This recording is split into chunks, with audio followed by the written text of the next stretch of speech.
Welcome to the Potter Discussion.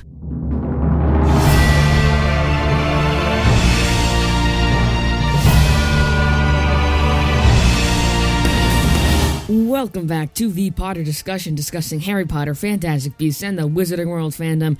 I'm your host, Oscar, and this is episode 126, Breakdown Newt Scamander. The Secrets of Dumbledore has been released. That is the big news for today. I'm actually recording this a day earlier. It is a Friday, April 15th. This is the day that it comes out. There are shows at my local theater in just actually a couple of hours. So, very exciting. I will not be seeing it this weekend, however, because I'm seeing some family over this little vacation I have. But the week after this one, next episode, we will have the first review of The Secrets of Dumbledore. I also want to make sure that as many people as possible have seen it, because of course, I can't do a review without spoilers. There are going to be a lot of things that we're going to go over. I've not seen the movie. I'm not even trying to look at any kind of social media or, critic reviews, anything. I'm just trying to isolate myself and be completely in the dark, because I don't want to see any spoilers, because I want the full experience to be, in the theater with the movie. So that is where I'm trying to be right now. I hope you're doing the same if you haven't seen it already, but by the time you're hearing this, you likely may have seen it. It's been out for a couple days. This is coming out on the 17th, I believe, of April, so you might have seen it already. If you have not, then we are in the same boat, but in a week from now, episode 127, the review of The Secrets of Dumbledore will be out, so stay tuned for that. But today, we are going to be doing a breakdown of Newt Scamander. We have nothing to break down in so long, so I'm definitely happy we can get right back into the schedule of doing our breakdowns. Now, a quick disclaimer is we will not be including anything from The Secrets of Dumbledore in this breakdown, so no updates on relationships, nothing, no, scenes that were good, say, favorite lines, none of that from The Secrets of Dumbledore will be included in this breakdown, because, of course, like I said before, I have not seen the movie, and I'm sure many people out there have not seen the movie. Me, have not seen the movie. So it is good just to keep it in the grounds that we know. And next week, like I said, we will have a review of that. Let's just get right into this. Breakdown Newt Scamander. Kick it off with the question, who is Newt? Well, in this series of Fantastic Beasts, the main defining factor and really the trait that makes Newt stand out is his love of magical creatures. Newt is not afraid to get out his, whatever dingly bell or kind of treat and, throw it at the beast or tame it or put it in his case. We saw with the Zowu, he had this little almost cat toy up against this huge lizard-like feline Chinese monster. And he just rung the bell, and Newt knew exactly what to do, and the Zowu was like, and dove into the case. So that scene, I think, in particular, because that was one that I really saw and thought, wow, Newt really knows what he's doing. He really knows how to influence animals, and really he has a great connection to the things that don't talk, trees, nature, whatever. And another thing that comes to mind is when he was taking the rumpant off of Jacob, that huge, hippo-like, glowing-horned, gray creature in the first Fantastic Beasts that was going after Jacob was in the rumpin, and Newt had to catch it, which of course is a fantastic piece of film that I think is absolutely delightful. But Newt is also very caring and very loyal. He will stand by the people he trusts. He will very much defend his friends and his family. We see with Dumbledore, with Tina, with Jacob, he is really with them until the end and will protect them at all costs. And it really breaks his heart to leave those people who actually accepted him behind, because in his childhood, he was never really someone to fit in. So he really was happy when someone like Tina saw him and actually accepted him. And the same goes for Jacob, because Jacob, which is so new to the world, Newt seemed normal. That is, of course, contrary to other wizards and witches in the wizarding world who see Newt and know that, of course, a wizard is not a completely different person than a muggle. But Newt is certainly not, the next step of person. He really has a lot of things about him that make him so special and just so loving. But other people are like, what are you doing? So it's very confusing at first. If you don't really know him, if you don't have any backstory and you stumble across him and, I don't know, you bump into him and drop something and you pick it up. Like Jacob, honestly. We saw Jacob in the bank and with Newt sitting next to him, and of course it wasn't a strange encounter, but Jacob was just so nervous. He was really thinking about it, like how he was getting inside his own head. He's thinking, how do I get this loan? How do I get this loan? How do I make my family proud? And he sees an egg, and he's like, oh, okay, an egg is he's puts it in his pocket, and another level of stress. So he isn't thinking about Newt per se. He is thinking about the person who left an egg, and that is now hatching in his pocket as he's trying to get the loan of his lifetime.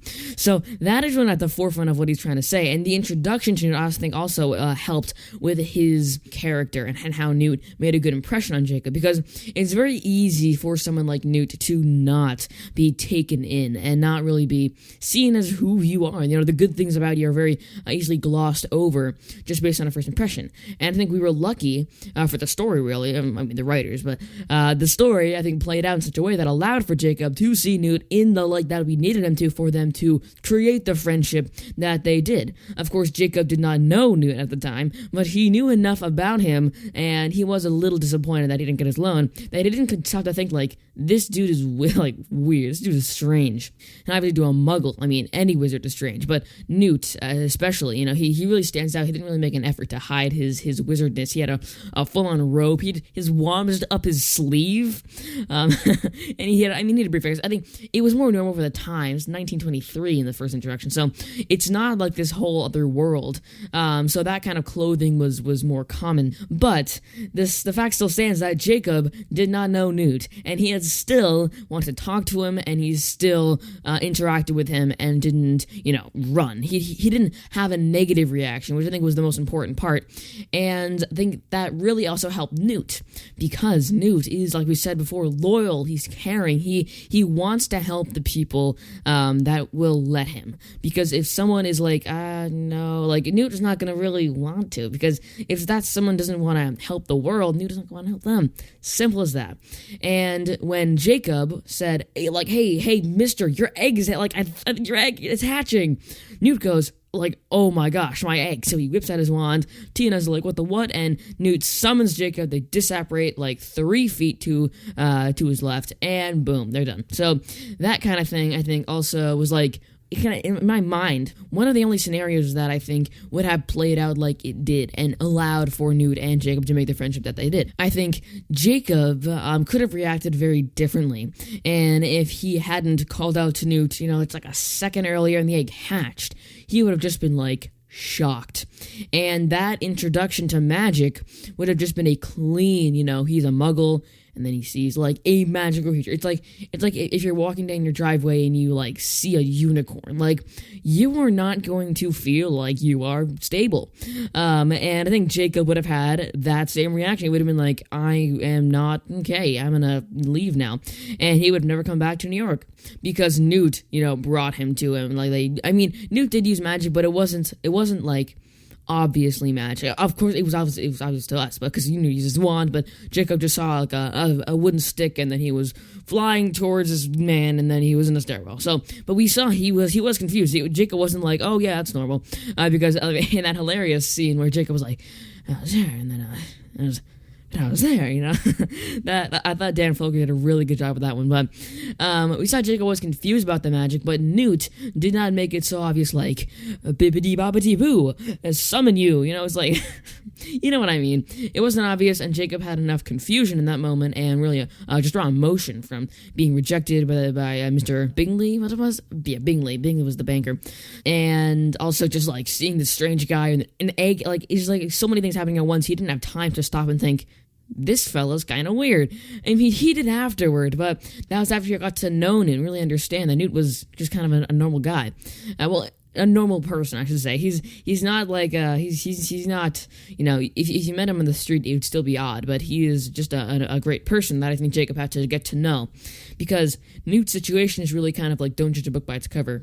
We see how good a person Newt is, and if someone else just sees Newt and goes, okay, there's a person who's wearing a weird cloak and has eggs and bow truckles like climbing off of him and falling out of his like pockets. Like they would be like, what? That's kind of weird. I'm not going to approach that person.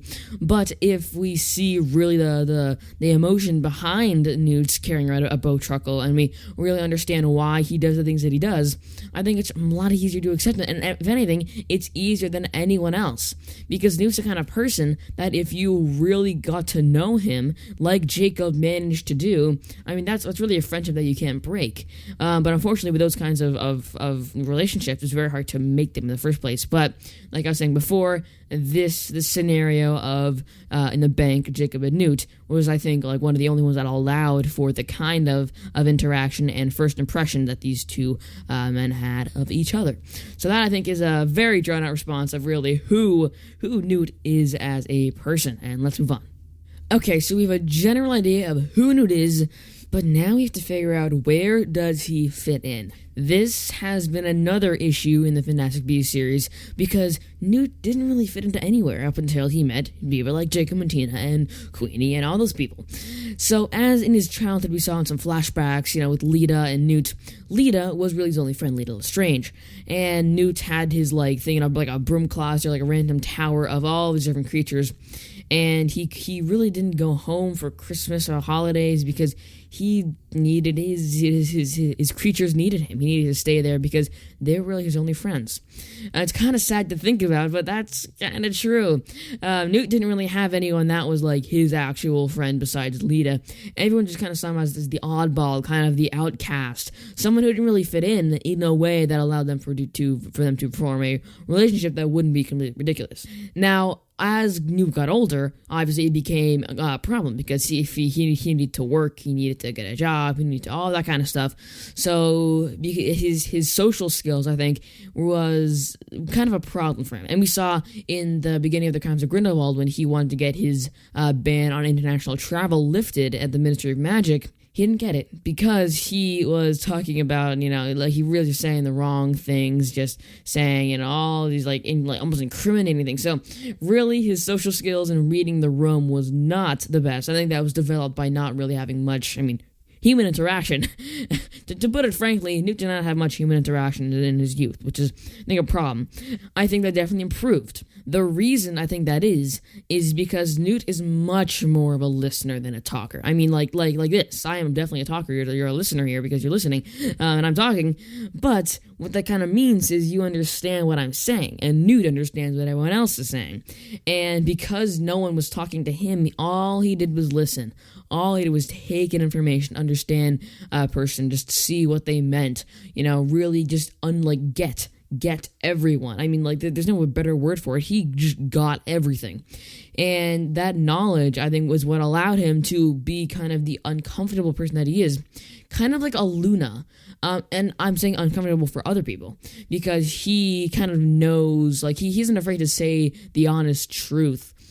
He's not afraid to just point out a flaw in a design or a flaw in a person. Really, we saw that with Mr. Graves when Mr. Graves said he was interrogating Newt in the Ministry of Magic in the MACUSA headquarters, and Graves brought up the Obscurus and said, "So it's useless without the host." And Newt goes, "Useless? What on earth would you use it for?" And I didn't catch that. Use, of course, is a pretty common verb. So when I heard Mr. Graves say, "You can use this Obscurus," I thought, yeah, you can. But then when Newt pointed out, what was Graves thinking you could use it for, I said, oh yeah, Newt, high five. Because Newt listened enough, and he didn't, he wasn't trying to top Graves, he was just trying to listen. He heard really what Graves was saying and could point out that that's not something you should. Now, I think this is kind of drawing up to my point of really where he fits in, which is, he fits in with the people he doesn't. The other people who just aren't, they don't have a place, really. If you look at this, you can tell.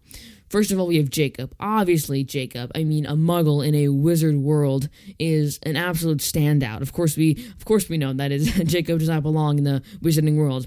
Then we have Tina. she was removed as an Auror. So that is something that Tina was really feeling kind of sore about, and she didn't have a place after that. But when she met Newt, they both kind of found their place together.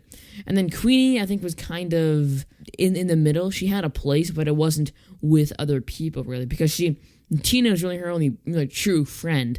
So when she met Newt, that was like a whole different layer. She was like doubled her friends. That, I think, is kind of the basis of really where Newt finds his home. He, along with the people he meets that don't have a home, or don't have a base, really, he just meets them and they make a wonderful relationship because they both are kind of the same. They don't belong anywhere, really. But that's a good thing because they found happiness in more than one place, which is, pretty cool. So that is kind of my thoughts on really where Newt fits in. He fits in with the people that don't fit in, and there you have it. So now for the matter of his role in the story. We know what people he fits in, we know what crowd he belongs to, but really, where is he in this whole mess of the story? So this is a matter that, of course, I can't really, be too specific about. Not because, I'm not don't want to spoil anything, but because we really can't. I mean, the story, we don't know what's going to happen, besides the Secrets of Dumbledore, so there's really nothing that we can know for sure, but I think this is kind of a mini prediction, but also kind of the thing that is, almost assuredly going to happen. And I think I got this idea from the end of The Crimes of Grindelwald, when Dumbledore, got his cuffs off at the bridge at Hogwarts. It was that whole scene, and Newt gives Dumbledore the blood pact, and Dumbledore goes like, "Newt, how did you get this?" And Newt shows him the Niffler. Newt shows Teddy the Niffler, and we realize that it was Teddy that got the blood pact from Grindelwald.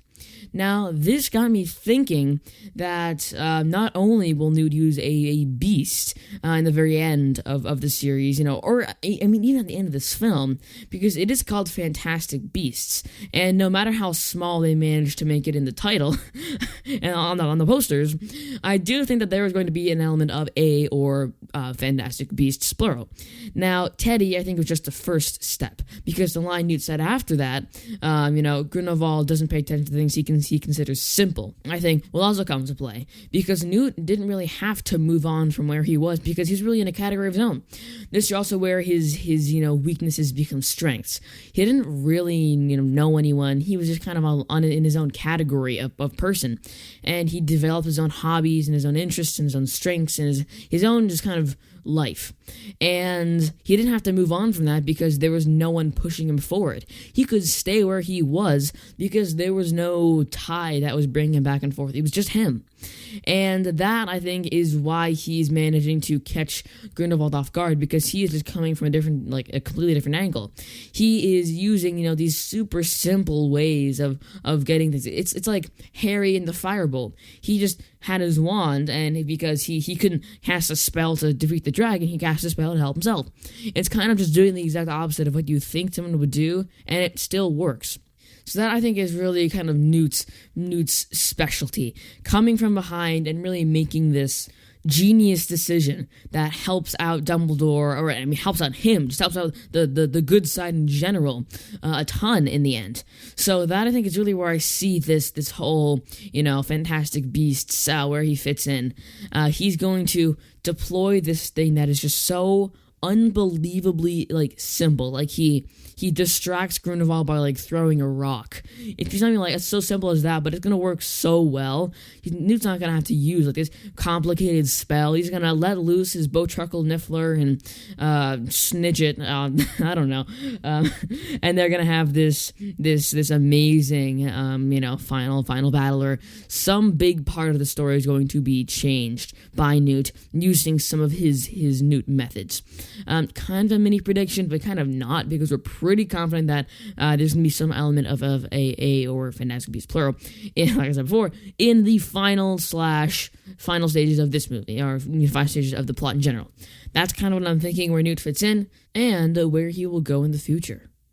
So with this base of Newt's character, of his role in the story, where he fits in, now I think we should just go over some of my favorite lines and favorite scenes that Newt was involved in. And the first one that I think just comes to mind is in The Crimes of Grindelwald, when Newt and Tina meet up again. And Newt says, "Tina, you've got middlehead." The great line of "you've got middlehead." Personally, I love this line, because not only does it show that Newt is a lovable person who says, the funniest things, but I think it also shows that Newt is also a very caring person. Now, I'll get into that later because it might not seem like it, but in this line, I think it's kind of, simpleton down. I think it's really saying that, Tina, I want you to stay. You've got middlehead, don't make this decision. Just, don't go. He wants Tina to stay because Tina is his friend. Maybe more, we don't know. So I think that is kind of what I think is built in with this line. And I think Tina can kind of see that when she asks, Mr. Scamander, is there anyone else who uses that turn of phrase? And Newt goes, no, just me. That was I laughed at. I thought that was really funny. But I like this because I think it's also a very good showing of Newt's character. It really shows how he's not afraid to say the weird thing, the thing that no one's thinking but only he is. So I think that is also why I love this scene so much. I also one of my other favorite scenes is the scene in the Macy's department store with Dougal and the Alchemy. The Alchemy was huge because, of course, they expand or shrink to fit available space, and Dougal, the demiguise, was invisible, kind of babysitting the Alchemy. And I love that scene because it also shows Newt's compatibility with animals, with the magical creatures. He just goes, all right. He's matter of fact. He's calm. Of course, he has to be, or else the Alchemy will go crazy. But he goes, we need a bug and a teapot. Tina goes, all right, I have a teapot, and then they try to get a bug, and Jacob gets the bug, and he's holding it, and the Alchemy is staring at the bug, transfixed, and then Newt just goes, bug in teapot. So then Jacob throws it, and of course, what happens next. At the end of the scene, Newt says, they have some shrink to fit available space, which I thought was also a line that I think shows kind of Newt's forgetfulness of not telling people what he already knows, kind of forgetting that other people also have to know what's going on in the scene. But I think that also shows that Newt is a very interesting person in terms of he will expect people to trust. Because he obviously trusts them, and he recognizes that someone is a good person, and we will hope, and he hopes that person will have enough trust in him to do what he says. And I think in that moment is also a good kind of connection between him and Tina, and really everyone, because they managed to work together to stop this disaster from getting even worse. Because if the Alchemy had gone down to the lower levels, it would have been a catastrophe. Those are kind of some of my favorite scenes in the Fantastic Beasts series with Newt. But let's move on to the final point in this episode. And for the final portion of this episode, I just want to go over a couple of characters that are like Newt. Really, where do we see some more Newtness in this series? And with that kind of mindset, I think there are two people that come to mind. Number one, I think, if we already mentioned, is Luna. Luna Lovegood is someone else that I see, Newt kind of as. I think Newt is more, I don't know how he would call it, but Newt, I think, is more conscious of other people than Luna, because Luna is really, she'll be like, yeah, that shirt is really ugly. I hate it so much. She'll not even, she doesn't have a filter. Newt does have a filter, but it's not, I know, it doesn't catch everything, but still, I think Luna is that kind of side of him of, kind of uniqueness, and has has a very interesting personality to him and to Luna. And I think the other part of Newt, kind of the nervous, not really, not really wanting to approach anyone, but kind of growing into himself at the end of that aspect of Newt. I think that is kind of like Neville. Because Neville sees people, and he's his immediate reaction is not to talk with them, but he always has kind of seen himself. He hasn't had that much confidence. He really has not, been big, strong, intimidating, social master. So he hasn't really had that kind of mastery in that area. And I think that's kind of like Newt. But then it also kind of goes the other way of how at the very end, when he finally found who he is, and both for Neville, how he found who he is, how he really did something and really made an impact on the war. I think that is really the defining moment for Neville, and he really realized himself in the end. And I think it's the same with Newt. He was talking with Grindelwald. They defeated Grindelwald. They cast him away. They sent him off, and of course he didn't die. But they won that battle, and Newt finally kind of grew into himself and saw where he fit in, really where he belonged, and really understood how to continue forward. And I think that moment is going to be vital for the movies ahead, for the movie that is out, for the next for 4 and 5, really, and really showing how Newt's arc is not going up and then down, but really just going up. So I think that is really where I see Newt standing right now.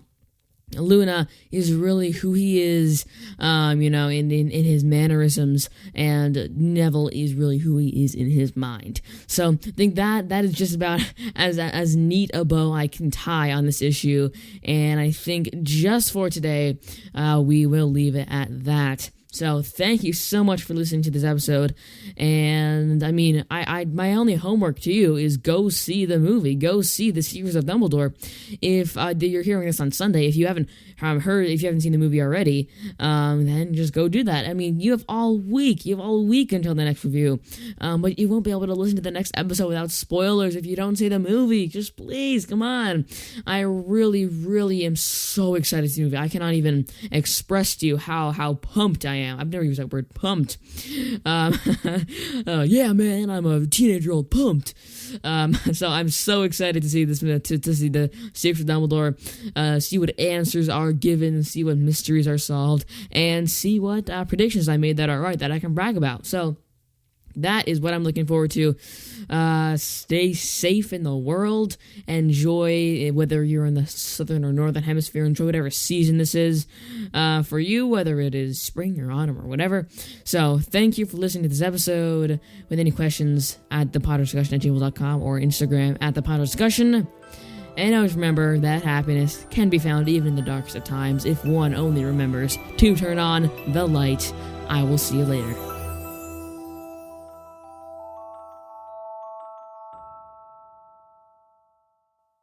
This was the Potter Discussion.